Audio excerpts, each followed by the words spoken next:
it was my exodus. This was my, I've never thought of, I'm just thought of that just now here with you. It was my exodus homelessness. It was what I had to face to truly escape the oppression that had such a major grip on me. I was trapped. I was literally trapped.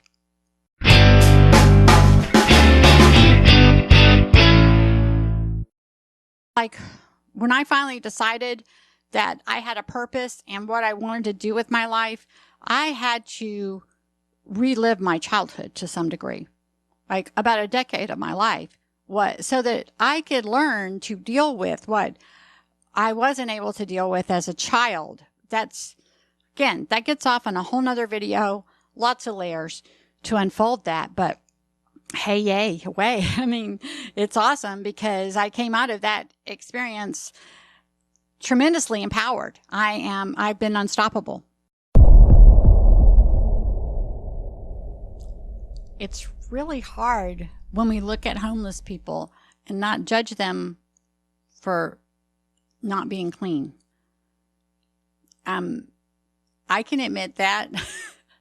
Now, I got that impression many times and would, in my mind, my mind would automatically go to judging them, but my mind would immediately go into a little kind of debate management cycle of, oh yeah, but, and remind me of what they were dealing with and what their situations was so that I could wipe that judgment away. And that was even before I had experienced homelessness to the great degree that I needed to really understand homelessness much better and easily not form that impression or that judgment in my mind. And I think one little quick story that I don't know how to talk about this, and just sharing some of the challenges is a way, I guess, to unfold some of the experience and then kind of see where that goes. And one of the, when I say I've experienced homelessness throughout my life, I mean, when I was only 10 years old, I would have to run away to escape this rage monster that would come out of my mother at me. And when I would endure and tolerate the constant belittling and her calling me names and so forth. But when she would start wailing on me with her fists or beating me with a broom, what was I going to do? Fight her? I'd have to run out, and I would end up sleeping. At 10, 11 years old, I would sleep on the streets for a couple nights and then just kind of sneak my way back in and, just kind of rock on. She never said anything. I never said anything. But the next explosion would come soon, and it was just kind of a cycle that I dealt with. And then, of course, I was put out on my own at 15. So I experienced bouts of homelessness and, sleeping in my car, couch surfing and so forth like that. But it was pretty extreme, and I'll talk about that more in other videos. But one of the most recent bouts of homelessness, the one that just really, it was my exodus. This was I've never thought of, I'm just thought of that just now here with you. It was my exodus homelessness. It was what I had to face to truly escape the oppression that had such a major grip on me. I was trapped. I was literally trapped. And that's what happens when you are vulnerable and, for whatever reason. If you don't have anyone who can support you through, help you through these little short periods that we all go through where things happen, it's downhill from there. It's a horrible, horrible experience. And I'll just have to unfold more of that through the videos. But at this period of my life, it's like when I finally decided that I had a purpose and what I wanted to do with my life, I had to relive my childhood to some degree, like about a decade of my life, so that I could learn to deal with what I wasn't able to deal with as a child. That gets off on a whole nother video, lots of layers to unfold that. But hey, yay, way. I mean, it's awesome because I came out of that experience tremendously empowered. I've been unstoppable ever since. And that was after getting laid out flat, stopped cold at some point. So let me get on with it. So one of the experiences of this period of homelessness this was on the inner city streets of Chattanooga, Tennessee in 2015. Miserable. It was one miserable hot summer, the longest summer of my life. And I'll catch you up to speed. It's like I'm so tempted to start trying to explain so many things, but I want to try to stay focused on just this one part of something I experienced. And I have a couple of pictures from that time. I wasn't documenting. This wasn't something where, I need to document this and I've got a story to tell. No, this wasn't about anything like that. This was me trying to survive. This was me literally trying to survive. And I had to escape what I was in, and facing what I was facing was very dangerous, to say the least. But my other survival methods of being rescued by the wrong people who truly did not have my best interest in mind, was even more dangerous. There's a false security that comes there that a lot of people fall trapped to.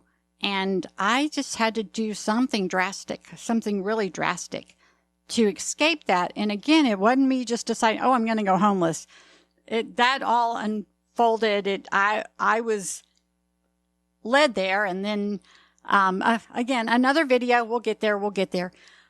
But, not long into this bout of homelessness, now I did have the luxury of getting to sleep in my truck, but my truck had ran out of gas and battery had died and so forth on a major inner city street.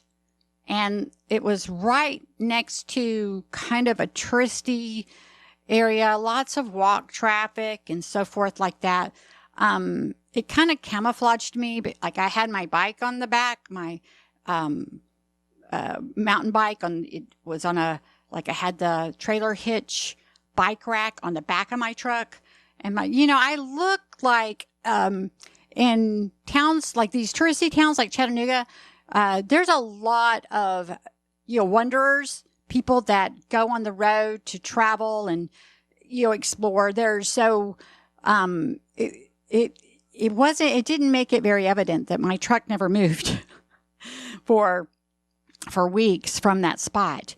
And of course, I wasn't climbing in the truck to go to sleep till 2 a.m. because that's when I think the temperature would finally get at least down to 80 or so. So that I could bear to not be suffocated while I slept in there. And luckily, before the battery died and it ran out of gas and so forth, I had left it was a super cab. So I had the 4 windows and then I had the back window. and the 2 passenger side windows that were against the sidewalk were cracked, about an inch or so. And that back window was cracked about an inch or so. So no one, could get in through that, but I got air.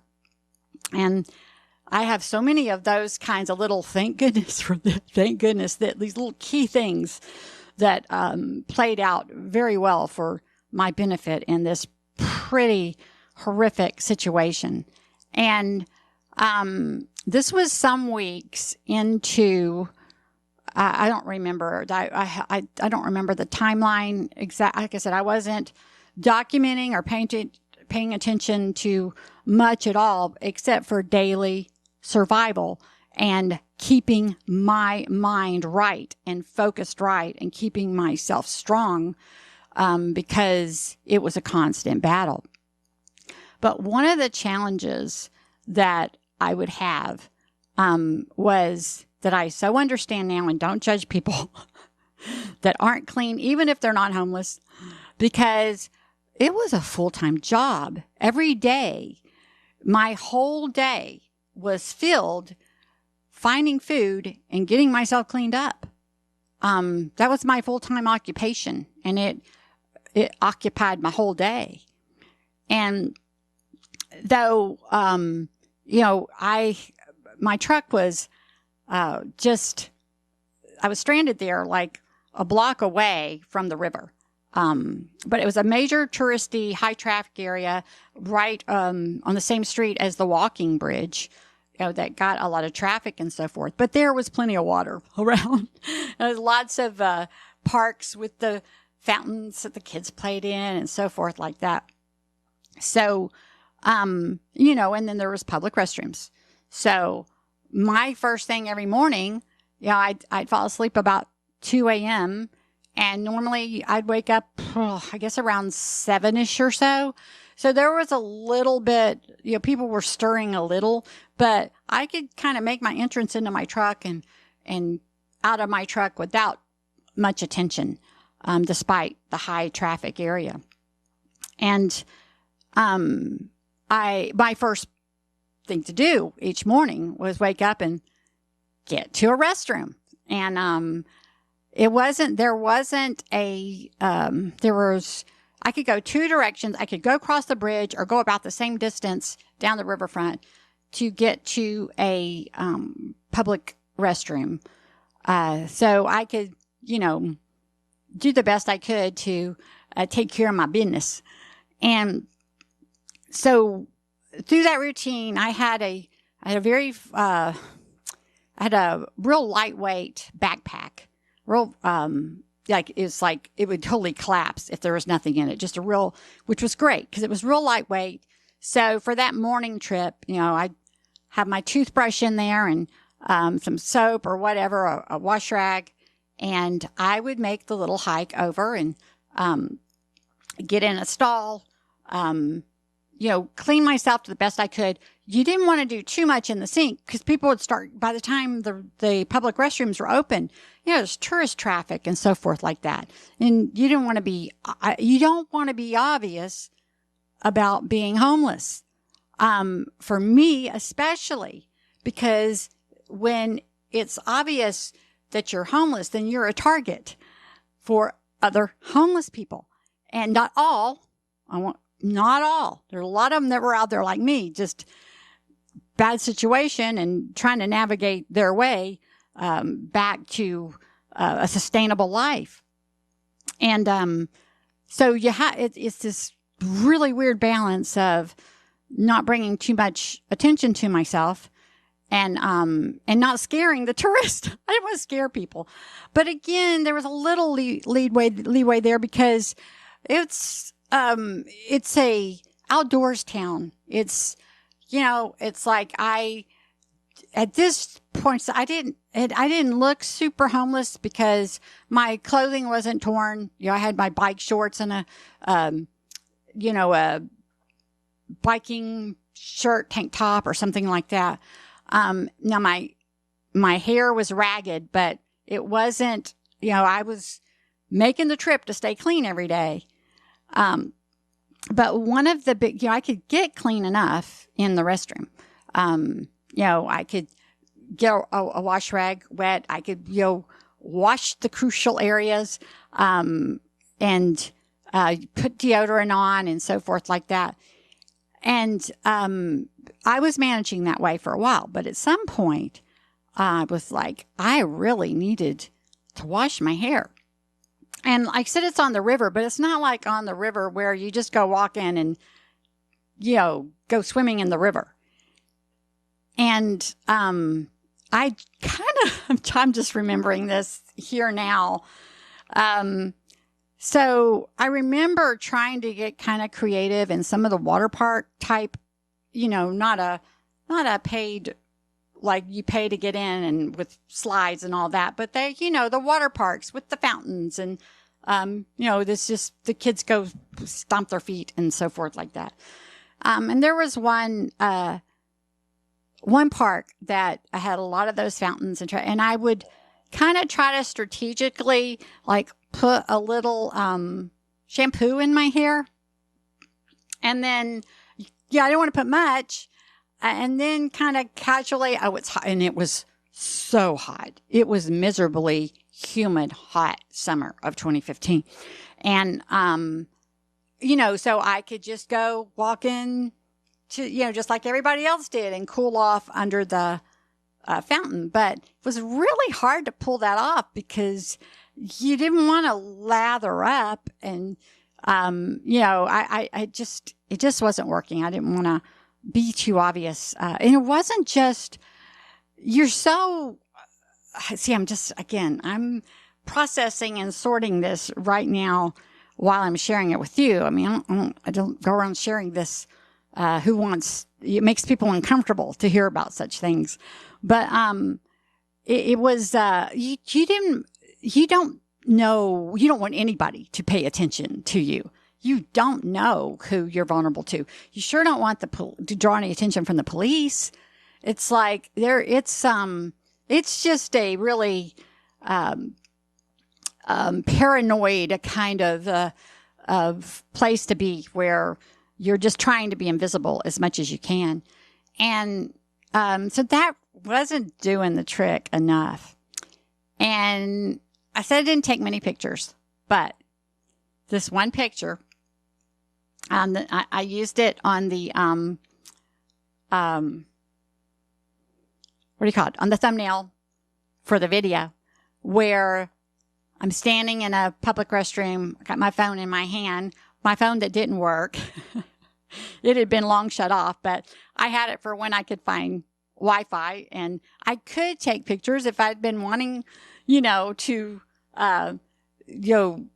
document this, but no, I wasn't celebrating this,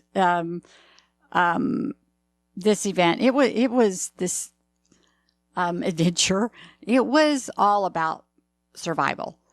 And so, the morning that, and I'd been going so I'd crossed the bridge and I went to the very first available restrooms immediately because then, it was my early morning first stop, and I wanted to get to the closest place as quick as possible, get cleaned up. I would go back to my truck, and then for whatever was going on the rest of the day, refill my backpack, where I wasn't carrying my toothbrush and stuff all around. Well, it took a while before, a bit farther down on the other side of the river, I discovered another public restroom, and lo and behold, I go in there, and the spigots were higher because the water spigot over the sink, because when all you're doing is required for hand washing, they're just going to have tiny little low spigots. That's all that's required. And these were the automatic type, where they didn't come on to put your hands under on most of the parks around the area that I was stuck in for a while. And, I'm starting to get off on rabbit trails. Let me stay focused. So I'll never forget. And I'll say, oh my goodness, the spigots were higher, and this was a less traffic. It was kind of on the same stretch. It was still a touristy, high traffic, more local, but not near as high traffic as the restrooms that I'd been utilizing across the river and the one up the river closer to the bridge. And oh my gosh, I kind of waited for my window when I thought I don't want to freak people out. When you walk in, you got kids with you or something, and, you know, somebody's washing their hair under the sink. That can make people uncomfortable because, you know, they're kind of on alert anyway, because there were a lot of homeless people in the area. And, so I was so excited, and I had my little shampoo, and I found my window when no one was likely to come in, and they didn't. And I was able to give my head a good washing. I was able, and I could soap it up real good. And like I said, I'd have to kind of, bob my head around under the sink to get the water, to stay on. And I did that and got it really good and clean. Got to put the conditioner on there and condition it really well. Then after that, guess what? The hand blower on the wall, it turned like, how they shoot down for you to dry your hands. This was one of those. I was able to turn that thing up. Or was I? Hold on. No, I wasn't. But that was another one. This one was high enough on the wall. This first one was high enough on the wall that I could actually turn my head over and blow dry my hair to some degree, which, that wasn't crucial in the fact, I'd go outside but it was nice to get to do that, because that was usually a daily routine, wash my hair and dry it. And it had been weeks. And out of so many bleak days, these kinds of moments were moments that I had to truly, what's the word? Of course it's, appreciate, but man, I had to really recognize and grasp these moments, because there's not a lot to be grateful for when you're in such a situation. It's tough. And I found lots of moments like this, and I'll share that in more videos. But this particular day, I was very much compelled to take the picture, because I did not want to forget how that moment felt. That daily kind of struggle battle to be inconspicuous and get cleaned up and not look like a homeless person, so that I could go hang out at Whole Foods a little bit, or, but I got some minor advantages. You couldn't hang out anywhere too long, because if you weren't spending money, but at least I could get out of the heat a little bit. I could casually stroll through places, the Publix grocery store, without bringing much attention to myself. When I was struggling with starvation, literal starvation, I was so weak. Like I said, my bike was on the back of my truck for weeks. I didn't use that bike.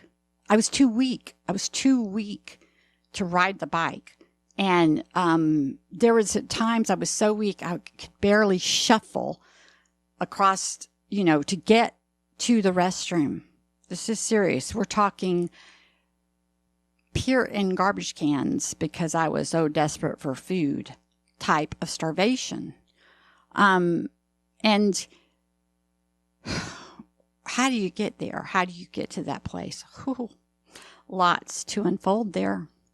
Lots to unfold there. But as awful and miserable as it was, and oh, how badly I didn't want to be there. I was, constantly fearful. In so many incidents that I'll share more about that happened, that, so many close calls and so forth. But it's it's reality for so many people. And just like me, they didn't choose to be there. How do you navigate your way out of that situation? But I remember at some point, and I'll share more about, I know you say, well, you know, why didn't you go to a shelter? Why didn't you get help from an organization? It's not that simple. I'm telling you, it's not that simple. And, but there was a certain point that this had gone on for weeks and weeks and weeks. And I recognized this kind of window where I'm like, uh-oh, this needs to end soon. Because it had become like, I don't know how to explain it.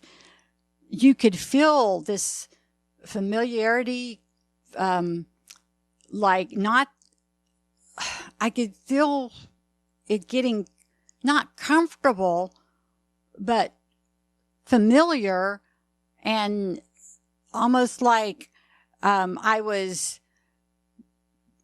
what am I, like falling into the culture.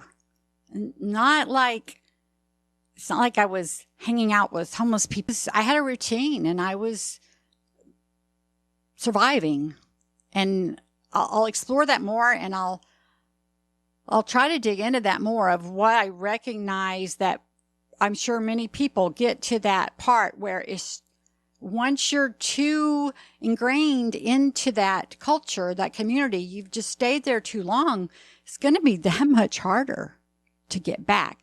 And I'm not sure how to explain me recognizing that little window for me. And I knew I've got to do something.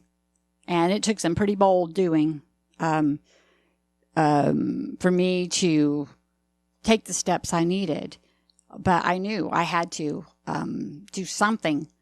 And I just had to dig into my intuitive this more than ever, and follow my instincts, and it worked. It took a long time, but I not only navigated, found guidance and navigated my way out of that situation, but I was able to start while I was still in transition from homelessness, I started my Cindy's Choice marketing business, community organization, which ended up being very successful, and me bootstrapping from literal homelessness, which that isn't just about not having anything, but this was a very tight establishment town. It's like a mid-sized town, but people were locked in. They'd known each other all their lives. They went to high school together. You don't just jump into a network like, that's a trusted, solid network. They have what they need. They don't need anybody else. And especially when you're coming in there with innovation and, implementing innovation that kind of stirs things up and messes with the status quo type of thing. So, it's pretty incredible what happened. You can tell I'm just kind of taking it in right now. I don't focus on these things, but it's time. It's time for me to share and, give the reports on, this is part of the trials that I went through in order to test theories of, I want other people to break free. I want them to go face, I don't want people running out and going homeless. But you know what I'm saying? This is what it took for me to face what I needed to face to break free of what was killing me. And I came close to dying, but it's a different kind. When you face danger, but you're moving forward, you're doing it courageously for the right reasons. It's a whole lot different than when you're facing danger due to your fear of, and your false kind of, logic of that, of gaining security that way. It's a false security. There's no security at all. So I hope that that I hope that what do I hope? I hope that you gained something from that, but that's the only way I know to start unraveling, unfolding this story and allow others to benefit from the results of these trials that I went through. And I will keep doing this. Chandrea will keep showing up to keep me brave in doing this, and we're going to get it done. So as always, thank you. Thanks for tuning in. Thanks for liking me. Thanks for subscribing. Thanks for doing all those things.